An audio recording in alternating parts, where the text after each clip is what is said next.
Hello and welcome. In today's video we're going to be doing something that I haven't done before, but it looks pretty easy on paper, so it shouldn't be a big deal.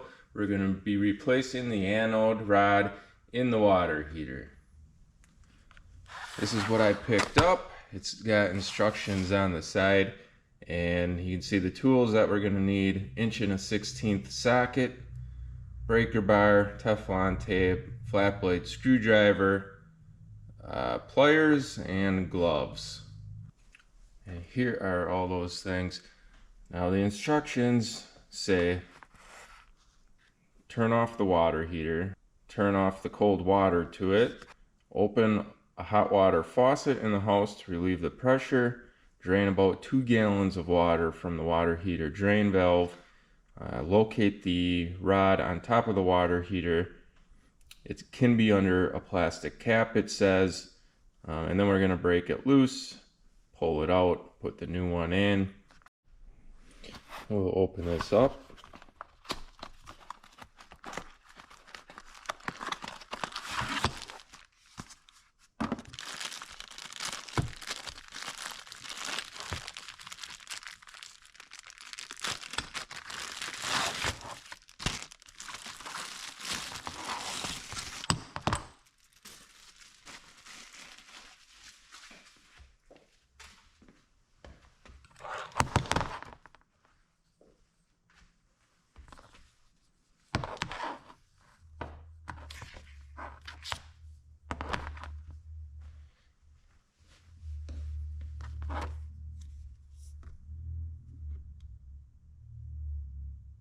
Alright, so we're down here at the water heater. You can see it's really dirty, and that everything's also done to code. I didn't put this in. Don't look at me. But I want to clean this off because it's filthy, so I'm going to start with that.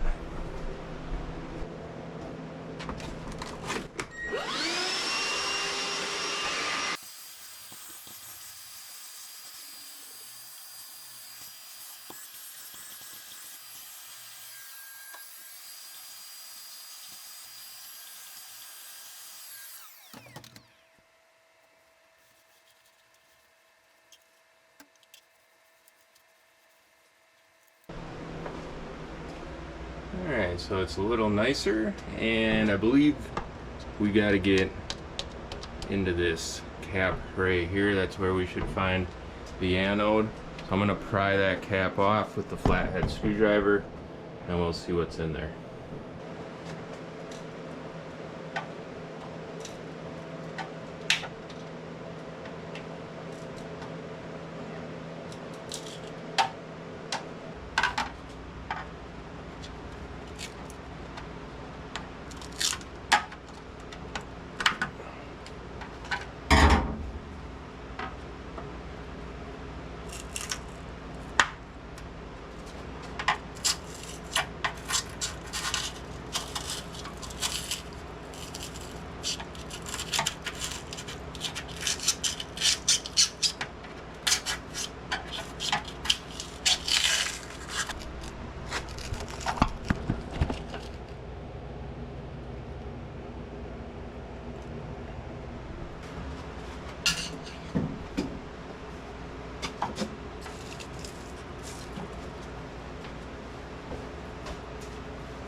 Alright, so we have that ready to go to take off. However, we still need to do these other things. We need to turn the water heater off at the circuit breaker.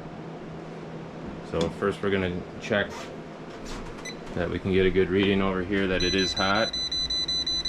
And now I'm going to go over to the circuit breaker. Hot water heater. Should be this one. let's go back over here. And the hot water heater is now off.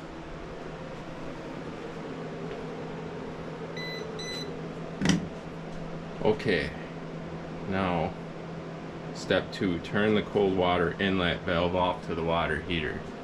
Most people will have a valve near their water heater that they can turn off really easily. I don't, so I have to go back and turn my water main off over there. So that's what I'm going to do next.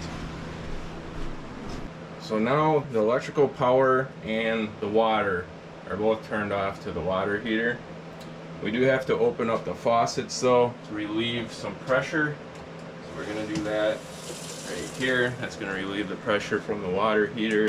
The next step is we need to drain approximately 2 gallons of water from the water heater drain valve. So we got this drain valve down here. I'm going to hook a hose up to it and drain it into a 5-gallon bucket.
Now this is probably overkill, but I'm going to torque this down with a torque wrench. 65 foot-pounds.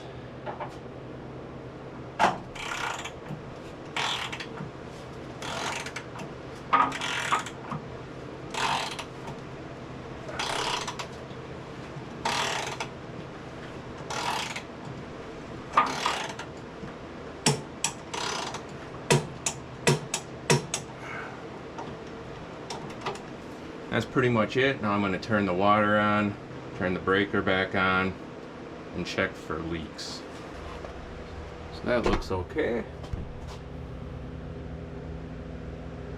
I'm going to leave this just for a day.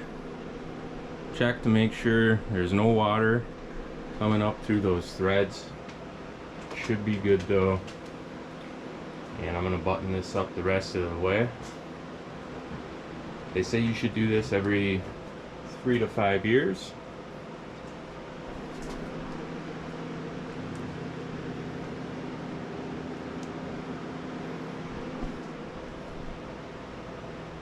I don't know when when this thing was installed, but it was manufactured in 2006, so it is got some years on it. Alright, thank you for watching. You have a nice day.